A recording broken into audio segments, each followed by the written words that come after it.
Assalamualaikum warahmatullahi wabarakatuh. Halo warga sekolah, kembali lagi dengan Capsek Sekolah Horor.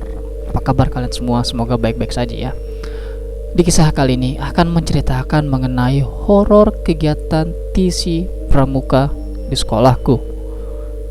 Kisah yang menceritakan tentang pengalaman horor dari seorang pelajar kali ini terjadi ketika dia dan teman-temannya sedang mengadakan sebuah kegiatan pramuka di sekolah mereka. Cerita ini bersumber dari akun Twitter @lavayamgeprek2.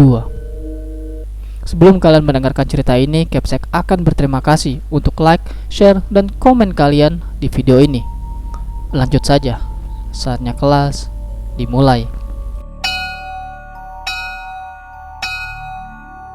Jadi, buat yang nggak tahu TC itu apa, jadi TC itu singkatan dari Training Center, yang tujuannya buat adik kelas yang mau jadi panitia kegiatan.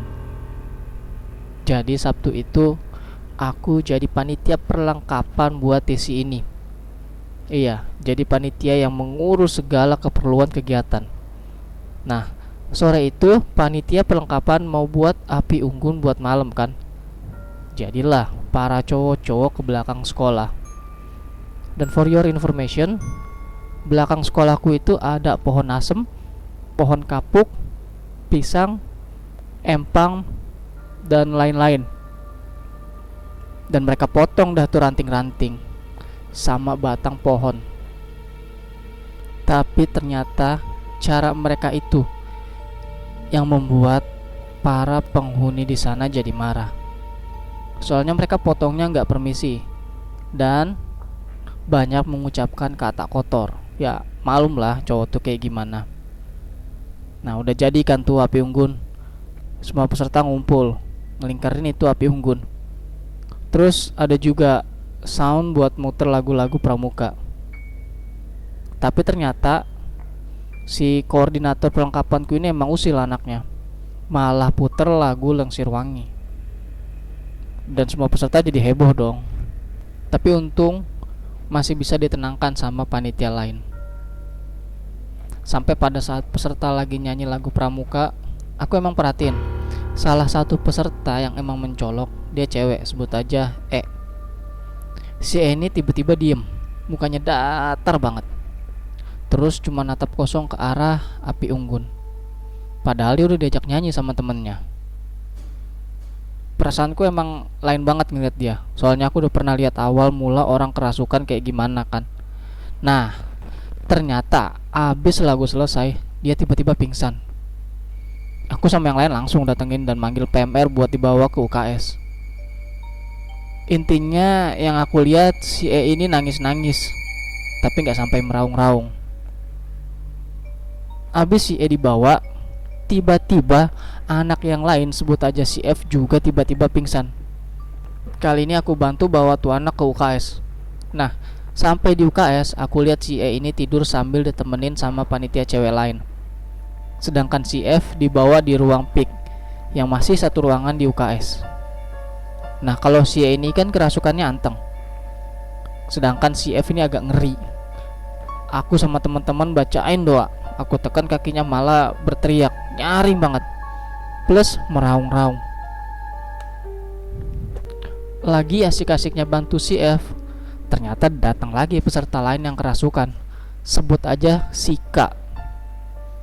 Jadi ada 3 ya sekarang, E, F, dan K. Terus ada juga yang datang katanya sakit. Terus aku ajak bicara, sebut aja namanya Z. Dan dia cuma diem-diem aja dan gak konsen sama aku. Jadi aku pikir dia mungkin kecapean. Dan singkat cerita, aku lagi briefing kegiatan dengan yang lain, sedangkan teman-temanku lagi ngaji di UKS. Pokoknya mereka tuh ngaji dari jam 12 malam sampai jam 2 kalau gak salah. Nah kemudian ingat panitia yang aku bilang temenin kan, dia juga kena rasuk. Pokoknya malam tuh hantu-hantu pada keluar masuk badan satu ke yang lain. Kayak si E abis keluar malah masuk ke tubuhnya si F. Nah yang dari si F masuk ke K. Pokoknya gitu terus. Hingga kemudian di sini aku tidur lagi. Aku terus diceritain sama temanku yang ngaji, ternyata mereka tuh marah sama panitia perlengkapan yang ngurus api unggun karena mereka udah kurang ajar. Terus mereka bilang kalau kita nggak boleh buat posko di belakang sekolah. Kalau sampai mereka lihat lagi itu bakal lebih ngeri. Begitu kata temanku. Nah, penunggu yang marah ini lebih tepatnya dari satu keluarga yang mendiami pohon asem. Tapi emang itu udah jadi urban legend sekolahku. Jadilah kita pindahkan posko karena nggak berani diteror lagi.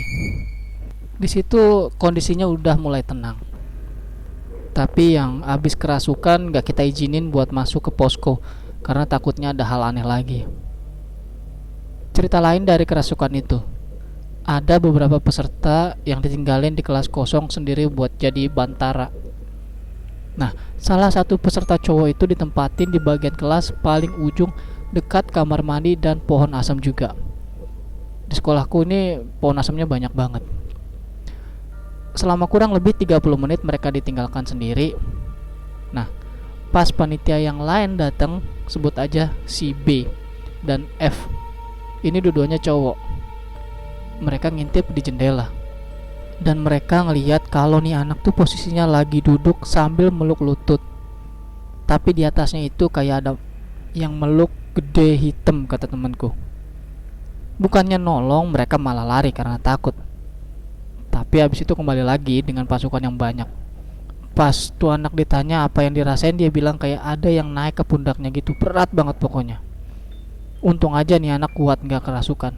Bisa berabe kalau campur sama kerasukan yang lainnya.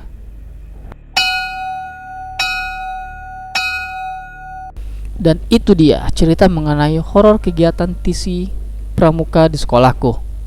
Nah lagi ya, terkadang dimanapun dan kapanpun kita memang tidak boleh untuk mengucapkan kata-kata kotor atau yang tidak pas lah ya.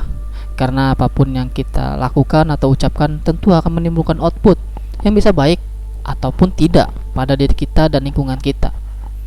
Terima kasih buat kalian warga sekolah yang telah mendengarkan cerita ini, dan terima kasih juga kepada akun Twitter @lavayamkuprek2 yang telah memberikan kami izin untuk membacakan cerita ini.